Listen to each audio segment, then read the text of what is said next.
لہو ما فی السماوات و ما فی الارض، صرف اسی کی ملکیت ہے، کوئی اس کا پارٹنر نہیں ہے ملکیت میں۔ جو کچھ آسمانوں میں ہے اور جو کچھ زمین میں ہے سب کا اکیلا مالک۔ کوئی ایسا نہیں ہے کہ وہ اپنی ملکیت کی چیز کے ساتھ کچھ کرنے لگے اور دوسرا اس کا پارٹنر آ کے کہے نہیں اس میں میں حصے دار ہوں، چھوڑ دو۔ لہو ما فی السماوات و ما فی الارض، آسمانوں اور زمین میں جو کچھ ہے سب اس کا ہے۔ من ذا الذی یشفع عندہ الا باذنہ، شریک تو کوئی نہیں ہے، وہ تو دور کی بات کہ کوئی اپنا حق جتلائے کہ مثلا اس میں میرا حصہ ہے۔ اللہ کسی کو پکڑنے لگے، وہ پارٹنر آ جائے کہے کہ کیوں میرا بھی حصہ چھوڑ دو، جیسے پارٹنر آپس میں شریک لوگ کرتے ہیں، میرے سگنیچر کے بغیر آپ یہ کام نہیں کر سکتے، کوئی نہیں۔ یہ تو بہت دور کی بات ہے۔ وہ اتنا وحدہ لا شریک اور صاحب اقتدار ہے اور صاحب عزت و جلال ہے کہ کون ہے جو اس کے سامنے حتیٰ بغیر اس کی اجازت کے کسی کی سفارش بھی کر سکتے۔ سبحان اللہ۔ توجہ فرما رہے ہیں؟ من ذا الذی، یہ چیلنج ہے، کون ہے؟ من ذا، اللہ اپنا تعارف کروا رہا ہے۔ من ذا الذی یشفع عندہ الا باذنہ، کون ہے جو اس کے سامنے شفاعت کر سکے مگر اس کی اجازت سے؟ اور وہ قرآن نے بتایا وہ شفاعت برحق ہے، وہ ہوگی لیکن باذن اللہ۔ کیوں فرمایا؟ کوئی یہ نہ سمجھ لے جیسے کہ اس قرآن کے نازل ہونے سے پہلے بھی لوگوں نے یہ کر لیا تھا،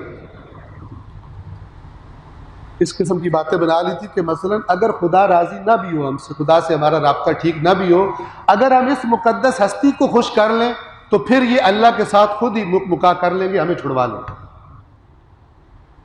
ان لوگوں کے لیے اللہ تعالیٰ نے کیا فرمایا؟ اسی آیت الکرسی سے اوپر والی آیت ہے، آیت الکرسی سورۃ البقرہ کی آیت نمبر 255 ہے، اس سے اوپر والی آیت آیت نمبر 254، وہاں پہ اللہ فرماتا ہے یا ایھا الذین آمنوا، اے وہ لوگوں جو ایمان لائے ہو اس رسول پر، اس قرآن پر، جان لو انفقوا مما رزقناکم، ہم نے جو تمہیں دیا ہے اس میں سے خرچ کرو، من قبل ان یأتی یوم، قبل اس کے کہ وہ دن آ جائے کہ جس میں لا بیع فیہ ولا خلۃ ولا شفاعہ، جس میں نہ کوئی خرید و فروخت کر سکو گے اپنے پیسوں کے ذریعے سے، نہ کوئی قریبی سے قریبی دوستی تمہارے کام آئے گی اور نہ کوئی شفاعت کام آئے گی۔ یہ کون سی شفاعت ہے؟ کہ تم اللہ کو چھوڑ دو اور کہیں اور سمجھو کہ ہماری سفارش ہو جائے۔ والکافرون هم الظالمون، اور جو اس باتوں کا انکار کرتے ہیں وہی ظالم۔ اس کے بعد پھر اللہ لا الہ الا هو الحی القیوم لا تأخذه سنة ولا نوم له ما في السماوات وما في الارض من ذا الذی یشفع عنده الا باذنہ، کون ہے جو اس کے سامنے کسی کی شفاعت کر سکے؟ شفاعت برحق ہے، شفاعت کریں گے، لیکن یہ شفاعت کرنے والے کون ہیں؟ اللہ کے مد مقابل کوئی طاقتیں ہیں؟ جیسے مثلا فرض کریں ایک صوبے کا وزیر اعلیٰ ہے، اس کا ایک ایسا مشیر قرار دے دیا گیا ہے، مشیر ہے مشیر لیکن اس کو باؤنڈ کر دیا گیا ہے کہ یہ مشیر جو مشورہ دے گا اس پر تیرے لیے عمل کرنا ضروری ہے۔ ایسا اللہ کا کوئی مشیر، کوئی وزیر نہیں کہ جس کے کہنے پر اللہ مجبور ہو جائے وہ عمل کرنے۔ یہ جو ہستیاں شفاعت کریں گی، رسول اللہ شفاعت فرمائیں گے، اہل بیت اطہار شفاعت فرمائیں گے، شہید کربلا شفاعت فرمائیں گے، حتیٰ روایات میں آیا اپنی سطح پر اللہ بعض مومنین کو اجازت دے گا شفاعت کرنے کی۔ لیکن یہ درجہ شفاعت ان کو کیسے ملا؟ یہ مقام اللہ کا، یہ قرب انہیں کیسے حاصل ہوا؟ اس لیے کہ دوسری مخلوقات کے مقابلے میں انہوں نے اللہ کی زیادہ عبادت اور اطاعت کی تھی۔ اللہ کے قریب کون ہے؟ جو اللہ کا زیادہ اطاعت گزار. لہٰذا آپ اصول کافی کو اٹھا کے دیکھیں. اہل بیت اطہار، چونکہ یہی آیات ہیں نا جن سے ان کے فرامین نکلتے، وہ جدا نہیں. اپنے ایک صحابی کو امام محمد باقر علیہ الصلاۃ والسلام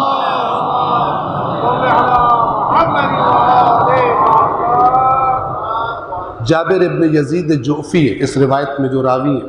امام اپنے شیعوں کی صفات بتاتے آخری جملہ جو بولا، روایت بڑی لمبی ہے، آخری جملہ جو بولا امام نے فرمایا کہ اے جابر جان، من کان للہ عاصیا، فارمولہ تجھے دے رہا ہوں، جس شخص کو تو یہ دیکھے کہ دعویٰ کر رہا ہے میں اہل بیت کا ماننے والا ہوں، لیکن تو جس کو دیکھے کہ اللہ کی نافرمانی کی عادت ہے، اس کو خدا کی نافرمانی والی زندگی حرکتیں کرتا ہے، فَهُوَ لَنَا عَدُوٌّ، میں تجھے بتا رہا ہوں وہ جو مرضی کہتا رہے، جان لینا خدا کا نافرمان ہمارا دشمن ہے. یہ میں کل عرض کر رہا تھا آپ کی خدمت میں کہ اگر اہل بیت نے اپنے شیعوں کے مقامات بیان کیے ہیں تو اہل بیت نے اپنے شیعوں کی صفات بھی بیان کی، یہ بھی بتایا وہ کون ہو. آدھا سچ جھوٹ سے بڑا دھوکہ ہوتا ہے. من کان للہ عاصیا فہو عدونا ومن کان للہ مطیعا فہو ولینا، اور جس کو تو دیکھے اللہ کا اطاعت گزار ہے، نیک ہے، جان لے کہ وہ ہمارا دوست ہے، وہ ہم سے محبت کرنے والا ہے. صلوات پڑھیے محمد والے.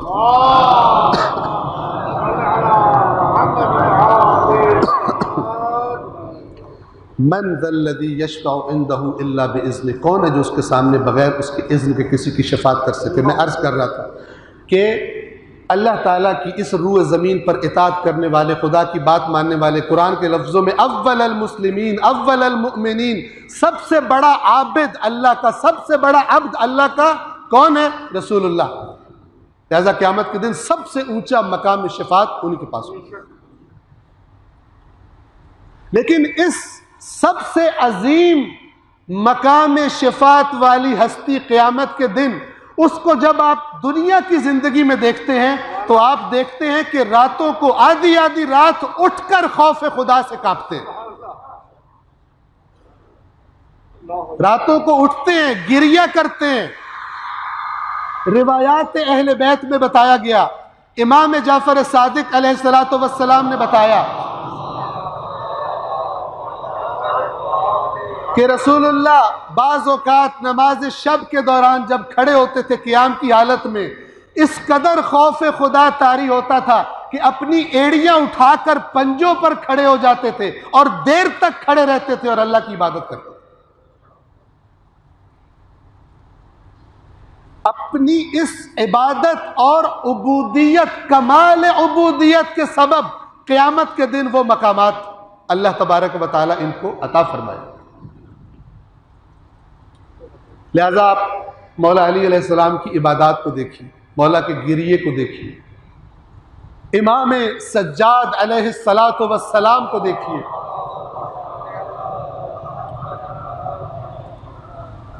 یہ جو سب سے بلند مقام والے ہیں اللہ کی بارگاہ میں، جن مقامات کا کوئی مقابلہ نہیں کر سکتا، ان کی اگر دنیا کی زندگی کو دیکھیں تو وہ اپنے ہر عمل سے یہ تعلیم دے رہے ہیں کہ اگر آخرت میں مقام چاہتے ہو، اونچا مقام چاہتے ہو، تو جتنا خدا کے آگے جھک جاؤ گے قیامت کے دن اتنا اونچا مقام پاؤ گے.